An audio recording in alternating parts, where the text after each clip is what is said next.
Hey everybody, it's Mitch, and welcome to my next video. Today we have got another Dungeons & Dragons 3.5 video for you, and today we are going to be talking about, the turn order and action economy. So let's get into it. Now, action economy is one of the most important things in D&D 3.5, and it's also one of the most complicated things. So let's talk about it. All right, so a turn in D&D 3.5. Well, it represents 6 seconds, so that's how long it is. So when you're talking about something that takes like a minute, that's 10 turns, so that's a significant amount of time. So that's just some basic stuff right there. But let's talk about the actual turn itself. So it's your turn. What can you do? Well, there's a few different things, actions you have. You have a standard action, you have a move action, and you have a swift action available to you. That's what you have.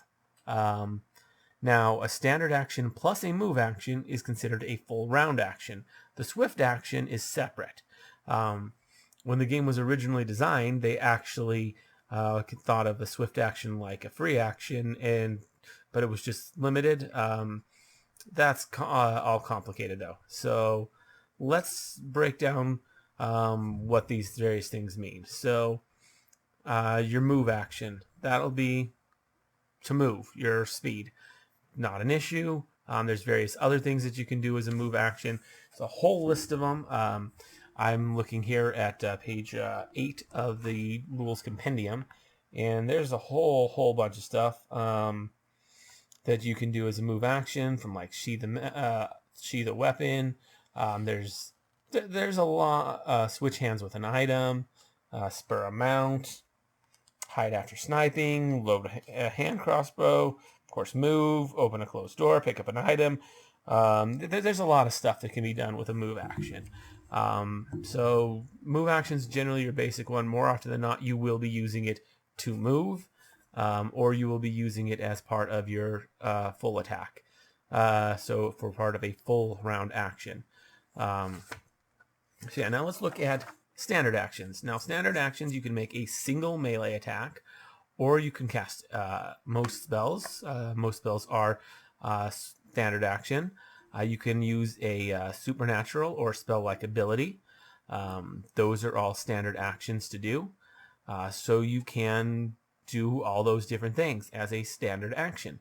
Those are all very common. Yeah. Now, they're also full round action. So full round action will take up both your move and your standard action. The full round action, you can do a full attack. You can cast a spell that takes a full round action. Spells will tell you what kind of action they take. So, yeah. You can also do a number of other things with a full round action. Those are the only ones that I know that actually those are really the basic ones that you're going to be doing as a full round action. Mostly are taking a full attack or using a spell with a full round action casting time, like summoning. Now, once you get into higher levels, the casting times for spells, you're probably not going to be casting many full round action. You'll probably have found ways to lower those to standard action so you can get more out of your turn. But a full round action for a full attack, generally something. Well, actually, you can even lower that one too, but still, you'll often still use it. But yeah, now let's talk about swift actions. So swift actions are actions that, we'll do swift and immediate actions because they're kind of the same thing. So a swift action and immediate action both take your swift action. Now, the difference between a swift and an immediate action is that an immediate action doesn't have to be done during your turn. So you can do an immediate action during anybody's turn, which is really nice. You can just do it at any time. So that's really cool. However, if you take an immediate action, that counts as your swift action for the next turn.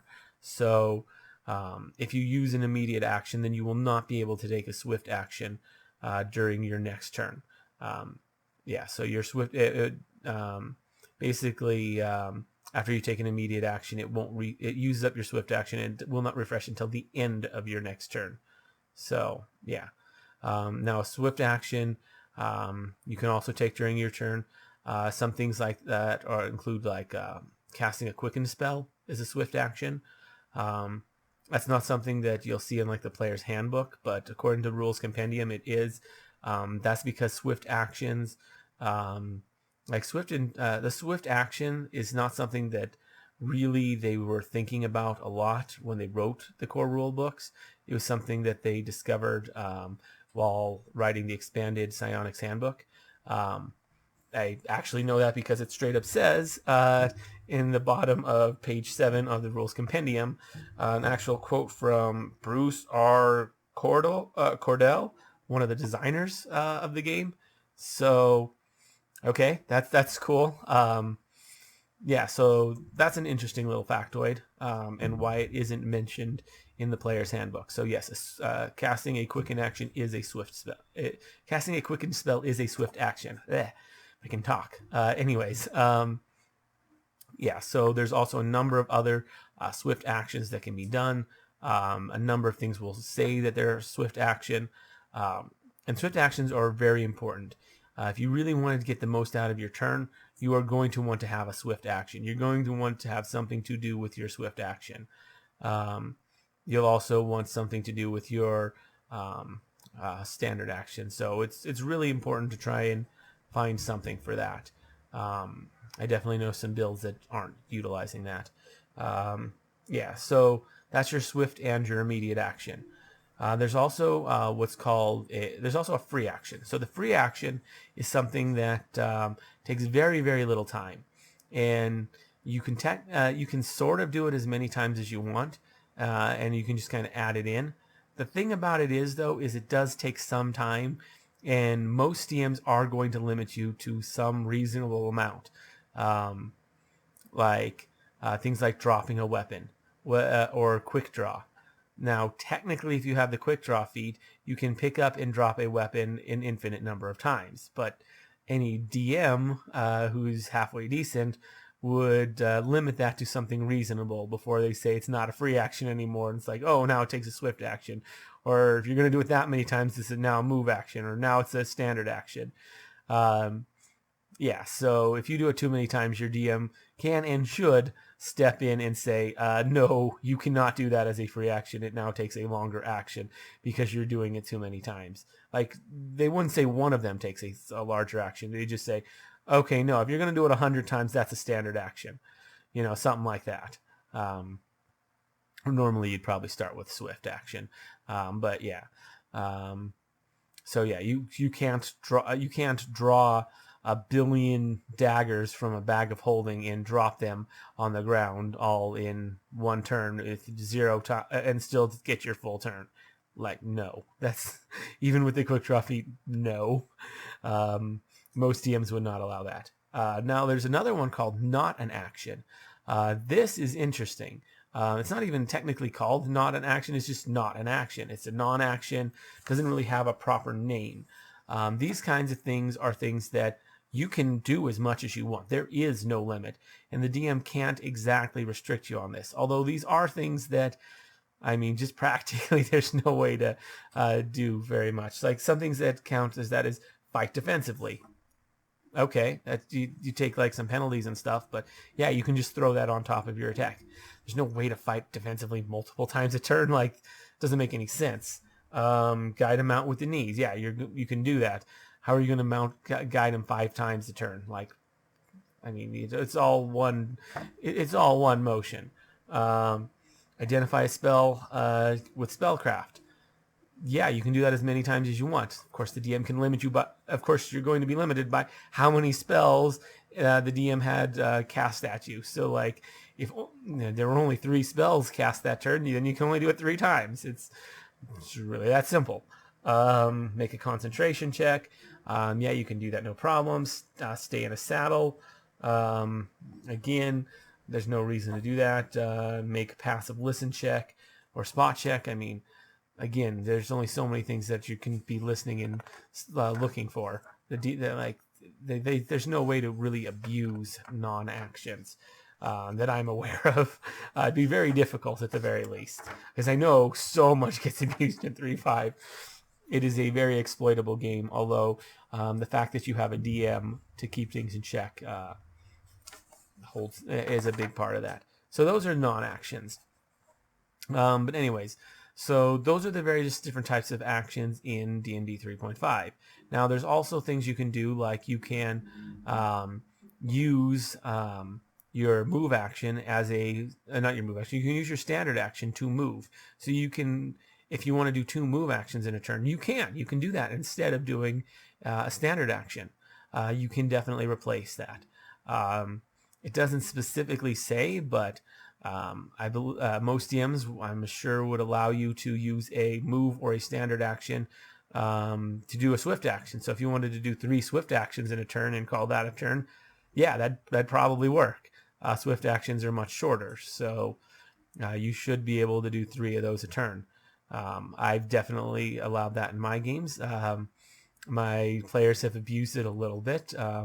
What with casting, the main one I've seen is I had a bard who would start one form of bardic inspiration as a swift action, end it immediately, and then use his move action to then do another bardic inspiration, and just sort of immediately drop 2 different bardic inspirations at once. Definitely something that can be done. I would definitely allow that personally, and I don't see why that shouldn't be allowed, in all honesty, since those are both swift actions, and you should be able to do multiple swift actions in a turn. At least for him, they were swift actions. It's been a while since I've looked at the bard. But yeah, you can generally use shorter actions for longer actions. And I should specify what's longer. So the longest action of the turn is your standard action. That's going to eat up the biggest chunk of your turn. There's no like real set amounts of time for each part, but the standard action is the longest portion. The next longest is your move, and then you have your swift action, which takes up just a small chunk of it. So I generally would treat them as something like 60 or maybe 50% move standard, 40% move, and then like 10% of the turn is swift, something like that. It's really rough, and then like you can just kind of wiggle in like free actions wherever, like they're small. That's kind of how I think of it. That there's nothing official about those exact percentages, but that's kind of how I just like to visualize it. But yeah, you can generally use the shorter actions, your swift action. You can generally use like your longer actions, your move action, your move action and your standard action to do like swift actions, or you can do your use your move standard action to do a move action or swift action. It's generally allowed.